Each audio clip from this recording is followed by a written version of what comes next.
미국 대통령 선거가 약 한 달 앞으로 다가오면서 막판 선거전 치열하게 펼쳐지고 있습니다. 10월 1일에는 첫 부통령 후보 TV 토론회가 열리고요. 그런가 하면 일부 주에서는 선거를 앞두고 트럼프의 유리한 방향으로 선거 관련법을 개정해서 논란이 이어지고 있습니다. 글로벌 이슈에서 오늘은 미국 대선 관련 이슈들 살펴보겠습니다. 오혜리 국제전문기자와 함께합니다. 어서 오세요. 네, 안녕하세요. 미국 다녀오셨잖아요. 네. 현재 분위기는 지금 어떻던가요? 제가 개인적인 일로 미국을 방문한 거여서 사실 이 문제에 대해서 깊게 살펴보기는 어려웠는데 네. 마침 방문한 곳이 경합주 중에 한 곳에 갔거든요. 그래서인지 아무래도 이 양당 후보의 초박빙세 지금 상황에 네. 대한 관심이 좀 많고 그래서 두 양쪽 후보 모두 지지층 굳히기가 굉장히 치열하다라고 하는 걸 좀 간접적으로 느낄 수가 있었어요. 네. 또 한 가지는 카말라 해리스 측이 트럼프보다도 굉장히 이 자금력이 좋다라는 뉴스보다 많이 저희도 언급했잖아요. 그래서 맞아요. 그런지 TV 방송이라든지 뭐 입간판이라든지 또 인터넷이나 동영상 사이트 열 때마다 정말 광고를 많이 하더라고요. 역시 제가 간 곳이 이제 경합주였기 때문이기도 네. 하겠지만 그래서 정말 광고 공세가 치열하다라고 하는 것도 좀 느낄 수 있었습니다. 네. 자, 앞서서 말씀드렸지만 10월 1일에 이제 부통령 후보 TV 토론회가 열리게 됩니다. 네. 관전 포인트 어떤 것들이 있을까요? 현지 시간으로 10월 1일 오후 네. 9시부터 90분 동안 뉴욕에 있는 CBS 방송 스튜디오에서 방청색 없이 진행이 됩니다. 워낙 부통령 후보 토론회는 역시 부통령이 뭐 이렇게 핵심이 아니다 보니 주인공이 아니다 보니까 그렇게 크게 관심이 없던 건 사실인데 앞서서도 말씀하셨듯이 대통령 후보 토론회가 다시 안 열릴 가능성이 있기 때문에 네. 또 이 부통령 후보 토론회에 특별히 관심이 많이 집중되고 있는 것 같습니다. 그리고 이제 공화당이 제이디 벤스 후보하고 민주당의 팀 얼수 후보가 사실 러닝메이트로 발탁되기 전까지는 전국적인 인지도, 뭐 국제적인 거는 뿐만 아니고 뭐 두말할 것도 없고 네. 국내에서도 전국적인 인지도가 좀 적었던 편이기 때문에 이번 기회에 유권자들이 두 사람이 어떤 생각 가지고 있고 그렇죠. 또 어떤 정책을 추진하고 있으며 또 뭐 토론 솜씨라든지 이 살아온 뭐 이력에 관한 자신의 철학이라든지 이런 것들을 좀 들여다볼 수 있는 기회여서 특히 관심을 지금 많이 모으고 있는 듯합니다. 그 미국 국민들에게도 뉴페이스인 네, 거죠. 맞습니다. 새로운 정치인들인데 벤스와 월스가 정치적인 성향뿐만 아니라 출신 배경이라든지 그간 살아온 인생 뭐 많은 면에서 좀 차이가 있죠. 예, 그동안에 많이 이제 언급이 됐었는데 두 후보 모두 중수후보 출신이기는 하지만 네. 뭐 배경이라든지 출생 배경이라든지 살아왔던 뭐 행보라든지 네. 또 정치적 성향 여러 가지가 많이 다릅니다. 뭐 두 사람의 개인적인 이력에 대해서는 잘 알 걸로 좀 뭐 생각이 들고요. 네. 정치적 성향만 좀 먼저 말씀을 드리면 네.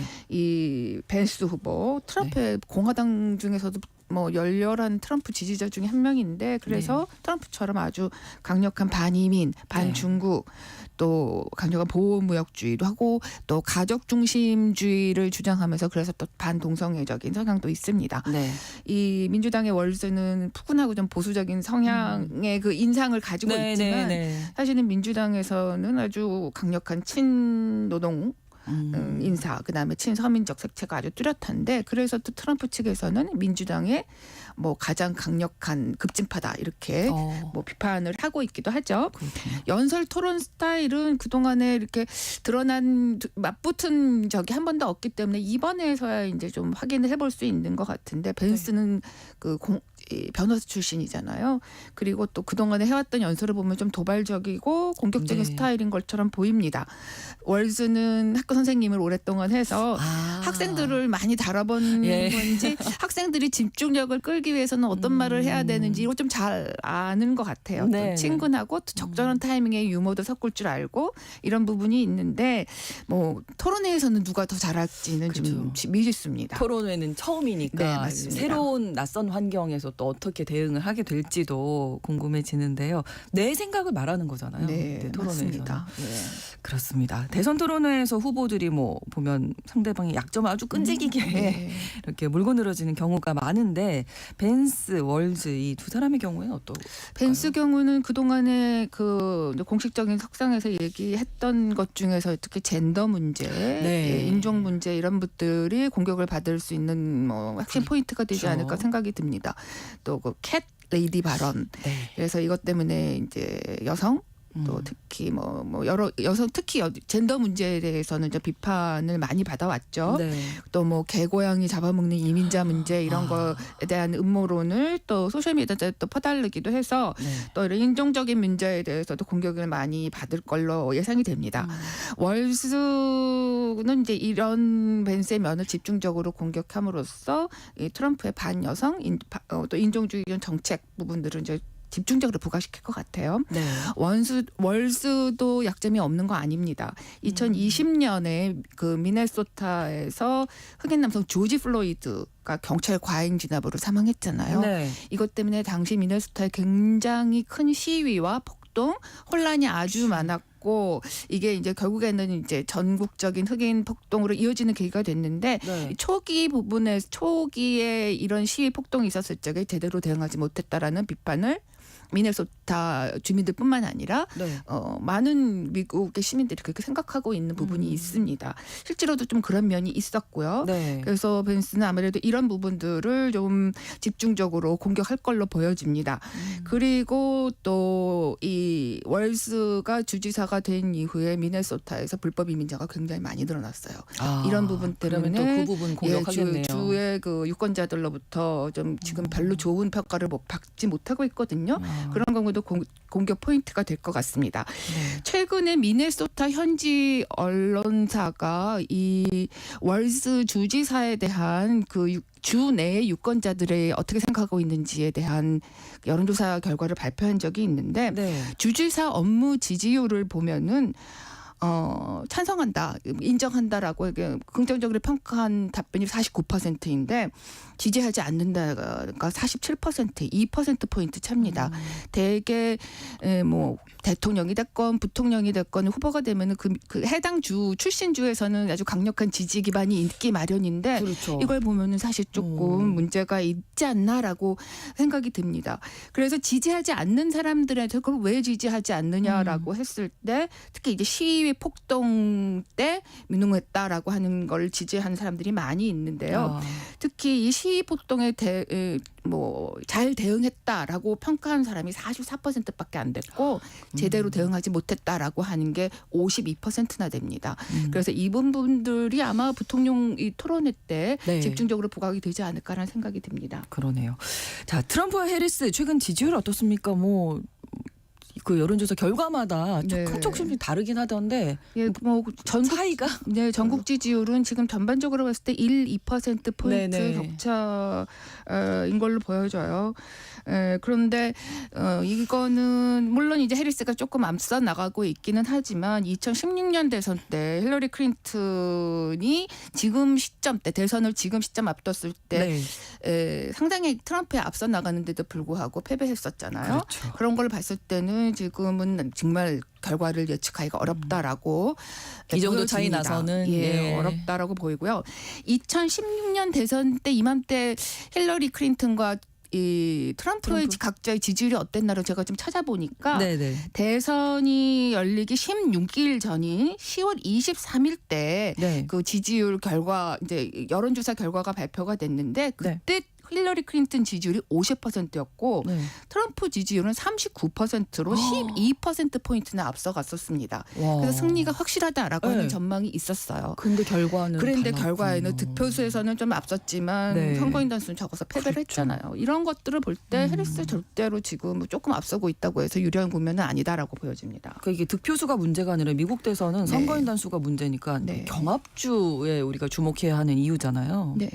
정말 중요하죠. 네, 뭐 경합주가 중요하다라는 얘기는 뭐 많이 들으셨을 텐데 네. 지금 2016년 대선 때 트럼프가 뭐 펜실베이니아, 플로리다, 오하이오 등 대형 경합주에서 모두 승리를 했습니다. 특히 이 펜실베이니아, 플로리다, 오하이오주 이 세 개 중에서 최소 두 개 주에서 이기지 못한 후보는 2060년 이후에 한 번도 대통령 선거에서 승자가 된 적이 없습니다. 1960년 이후에. 네, 그렇습니다. 그래서 이게 굉장히 중요하다라고 하는 건 뭐 누차 말씀을 드려도 뭐 모자라지 않을 듯합니다. 네. 최근 그런데 다만 이제 경합주들 여론조사에서 해리스가 뭐 근소하게 앞서고 있다라는 결과가 나오고 있죠. 네. 지난 27일에 발표된 경합주 7곳의 지지율 조사 결과를 보면은 6곳에서 해리스가 최소 2%포인트, 최대 7%포인트 앞서고 있는 걸로 나타나서 뭐 분위기는 나쁘지 않은 듯 이렇게 보입니다. 특히 펜실베니아가 지금 선거인단이 19명으로 굉장히 많은 주인데 네. 지금 오차범위 바깥 5%포인트 차로 해리스가 앞서고 있기는 해요. 근데 이런 추세가 계속될지는 아직 뭐 약 한 달 정도의 시간이 남아 있으니까 네. 이건 언제든지 뒤바뀔 수 있다라고 그럼요. 보여집니다. 네. 자, 그 경합주 가운데 조지아주에서 네. 해리스 트럼프 지지율이 동률인데 네. 조지아주는 선거인단 수가 몇 명인가요? 예, 조지아주가 16명이에요. 여기도 꽤 7대 많네요. 경합주 중에 하나로 포함이 되어 있는데 네. 펜실베니아주 19명 다음으로 많습니다. 그러네요. 이 조지아주는 사실 바이든이 2020년에 승리를 하긴 했는데 사실 이 트럼프가 내가 표를 도둑 맞았다 이래가지고 수작업 재검표까지 갔던 데잖아요. 네. 그래서 뭐 또 조지아주 국무장관에게 트럼프가 개인적으로 전화를 해서 다시 계산해라 이렇게까지 압력을 가했던 주인데 이번에도 핵심적인 경합주로서 이 변수가 될 것으로 예상이 됩니다. 지금 뭐 조지아주에서는 앞서서 맨 처음에서도 말씀을 하셨지만 여기 이 주에서는 최근 들어서 카운티 그 선거인단이 선관위 네. 책임자가 개표 결과를 승인을 거부할 수 있는 쪽으로 또 개정도 했고 또 전체 2020년과 달리 그 전체 표를 자동 개표 시스템이 아니라 수작업으로 수작업한다고. 하겠다라고 그렇죠. 이렇게 발표를 했는데 이게 시간이 걸리는 일이잖아요. 그렇죠. 그래서 뭐 결과가 나올 때 혹시 또 트럼프 쪽에서 이 일을 제기할 어떤 기반을 벌써부터 마련하려고 하는 게 아니냐라고 하는 지적이 나오고 있습니다. 그러니까 너무나 박빙이기 때문에 선거인단 네. 한 명 차이로 승자 패자가 갈릴 수도 있겠다라는 게 정말 현실이 될 맞아요. 수도 있다. 이런 실제로 생각이 그런 적도 있었습니다. 아, 우리 그래요? 선거인단 한 명 차로 이게 당락이 갈린다라는 게 좀 지금 잘 상상이 안 가는데 네네. 1876년에 그런 일이 있었다 그래요. 단 한 명 차이로 바뀌어서 이 결과가 이제 갈라져서 공화당의 후보가 승리를 했는데 네. 그래서 그 이후 148년 만에 이번이 가장 작은 선거인단 표차로 승자 패자가 갈려지지 않겠느냐라고 하는 전망이 나오고 있습니다. 네. 아시다시피 이 38명 중에 과반 270명을 얻어야지 이제 승리를 할 수 있는데 ABC 방송 최근 여론조사를 보니까 해리스가 270명, 트럼프가 268명으로 두 사람 차이로 해리스가 승리하지 않겠냐 이런 전망을 했던데 이것도 역시 좀 두고 봐야 될 것 같습니다. 그렇습니다. 대통령 선거 이제 한 달여 앞둔 지금 현재 미국 네. 유권자들은 어떤 이슈를 가장 중요하게 생각할까요? 아무래도 역시 경제입니다. 경제 부분이죠. 로이터 입소스 조사를 보니까 유권자들이 지지 후보 정할 때 뭘 제일 중요하게 생각하느냐라고 하는 질문에 41% 가장 많은 퍼센트로 경제를 꼽았습니다. 특히 물가 상승, 인플레 문제가 심각하다라고 얘기를 했는데 그러면 이제 이 경제 부분에 대해서 해리스와 트럼프 중에 누가 더 잘 대응할 것 같으냐라고 네. 하는 질문에는 트럼프가 43%, 해리스가 41%로 트럼프가 2%포인트 차로 앞섰습니다. 네. 근데 또 전체적인 지지율을 봤을 때는 해리스가 트럼프보다 조금 6%포인트 앞섰어요. 그래서 이런 면에서도 좀 이렇게 아직도 유권자들이 정확하게 누구를 뽑을지 네. 결정하지 못하고 있는 게 아니냐라고 하는 걸 생각을 또 할 수도 있을 것 같습니다. 네. 이제 얼마 남지 않았는데도 네. 알 수가 없네요. 그렇습니다. 뭐 이제 증시를 보면 끝까지. 된다 뭐 이런 얘기도 있다면서요. 예, 그렇습니다. 여론조사 특히 전국 지지율보다는 증시 추세를 봐야 한다라고 하는 지적도 있던데요. 네. 이 8, 9, 10월 그러니까 대선이 열리기 바로 전에 3개월에 이 네. 지수를 보면은 오르면은 이 지수가 여당이 좀 유리하고 네. 지수가 하락을 하면은 당연히 야당 후보가 유리했겠죠.